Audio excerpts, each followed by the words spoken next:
Hello दोस्तों, स्वागत है आपका साहित्य मार्ग यूट्यूब चैनल में। आज की कहानी है पिनिकियो। एक बार किसी शहर में जिपैटो नामक एक गरीब बढ़ई रहता था। वह दिन रात लकड़ी से अलग अलग तरह की वस्तुएं बनाता था। एक दिन उसने निश्चय किया कि वह अपने जीवन में एक अनोखी कलाकृति बनाएगा। जिपैटो का इस संसार में कोई भी अपना न था, इसलिए उसने लकड़ी की एक सुंदर सी कठपुतली बनाने का फैसला किया जो उसके अकेलेपन को दूर कर सके और उसके साथ रहे। यह सोचकर उसने कठपुतली बनाना शुरू किया और जैसे ही उसकी वह कठपुतली बनकर पूरी हुई, वह जीवित हो उठी और उसने झूम झूम कर नाचना शुरू कर दिया। उसने अपने दोनों हाथ जिपैटो के गले में डाले और उसे प्यार से चूमा। जिपैटो ने उसका नाम पिनिकियो रखा और उसे अपने बेटे की तरह पालने पोसने का निश्चय किया। वह उसे पढ़ना लिखना सिखाना चाहता था, इसलिए वह उसके लिए नए नए कपड़े और कई पुस्तकें लेकर आया।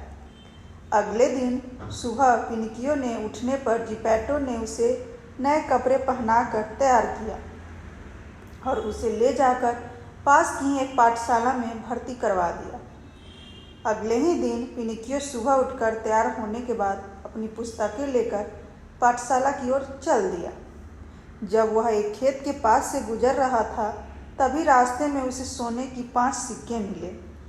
उसने वह सिक्के उठाए और उन्हें अपने गरीब पिता को देने का निश्चय किया और आगे चल दिया।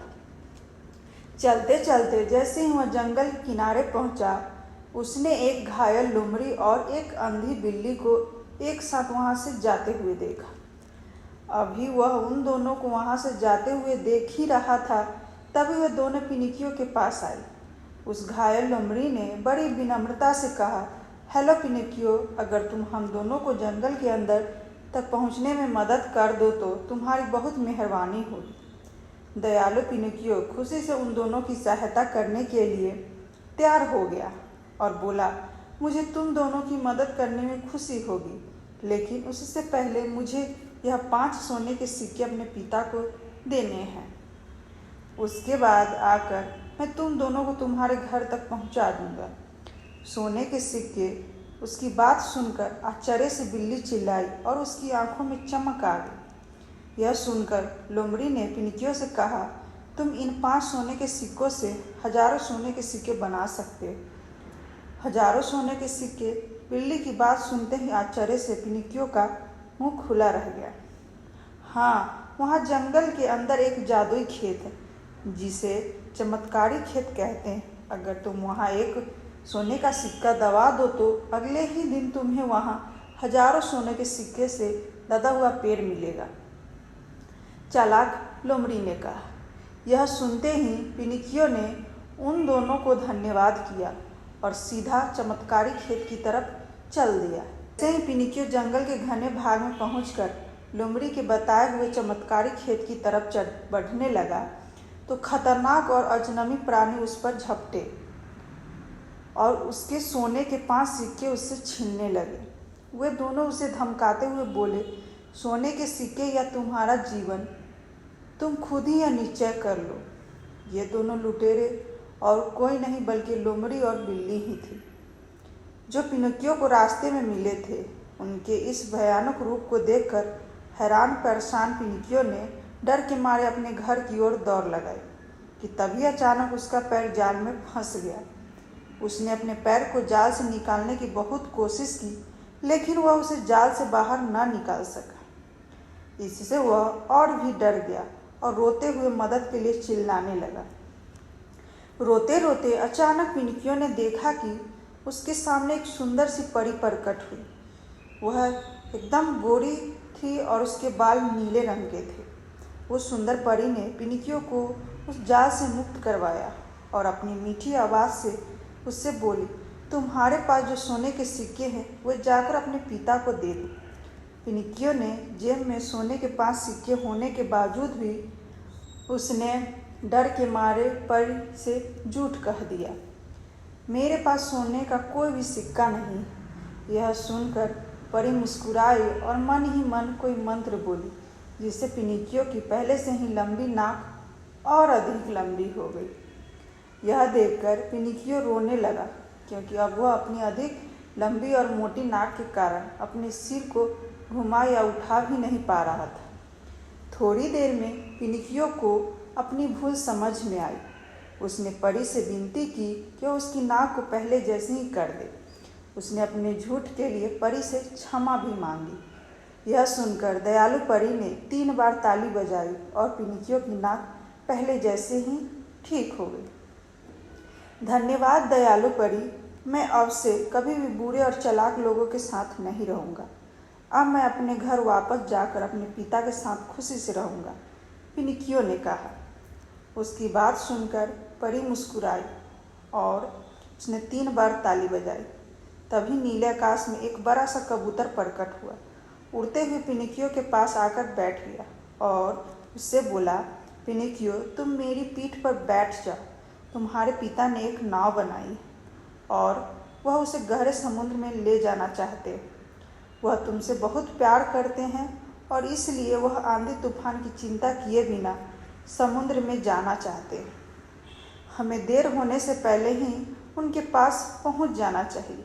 हाँ हाँ, जल्दी चलो, मुझे मेरे पिताजी के पास पहुंचा दो। पिनिकियो ने कबूतर से विनती करते हुए कहा। पिनिकियो ने उस कबूतर की पीठ पर बैठ गया और वह उसे लेकर समुद्र की ओर उड़ चला। जिपैटो पहले ही गरजते हुए समुद्र के किनारे पहुंच चुका था। जैसे ही वह समुद्र की ओर, वैसे ही एक बड़ी सी लहर आकर उसकी छोटी सी नाव को बहाकर गहरे समुद्र की ओर ले गई। पिनिकियो ने अपने पिता को देखने का बहुत प्रयत्न किया, लेकिन वह उन्हें न देख सका और बिना देखे उनकी जान बचाने के लिए उसने समुद्र में छलांग लगा दी। भाग्य से वह तैरना जानता था। समुद्र की गहराई के भीतर जाकर उसने अपने पिता को समुद्र की बड़ी बड़ी लहरों से लड़ते हुए पाया। अभी पिनिकियो अपने पिता से कुछ ही दूरी पर था। उसने देखा कि एक बड़ी सी शार्क मछली अपना मुंह खोले हुए उसके पिता की ओर बढ़ी और उन्हें निगल गई, जिसे देखकर वह हक्का बक्का रह गया। वह किसी भी मूल्य पर अपने पिता की जान बचाना चाहता था और इसलिए वह वीरता से उस शार्क मछली की खुले मुंह में घुस गया। शार्क के पेट के भीतर उसने एक हल्की सी रोशनी देखी। वह उसे रोशनी की तरफ चल दिया और वहाँ उसे एक मानव की आकृति दिखाई दी। पिताजी, क्या आप हैं? हे ईश्वर, मैंने आपको ढूंढ ही लिया। खुशी से पिनिकियो ने चिल्ला उठा। जल्दी ही दोनों पिता पुत्र मछली के पेट से ऊपर उसके मुंह की तरफ आने लगे। अब वह शार्क मछली अपना बड़ा सा मुंह खोलकर सो रही थी।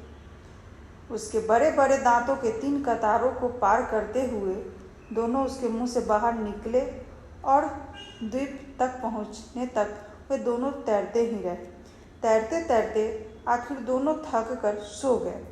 तभी पिनिकियो ने दोबारा उस परी को देखा और कहा, प्रिय परी, आपका फिर से बहुत बहुत धन्यवाद। मैं आपकी मदद के बिना अपने पिता को कभी भी नहीं बचा पाता।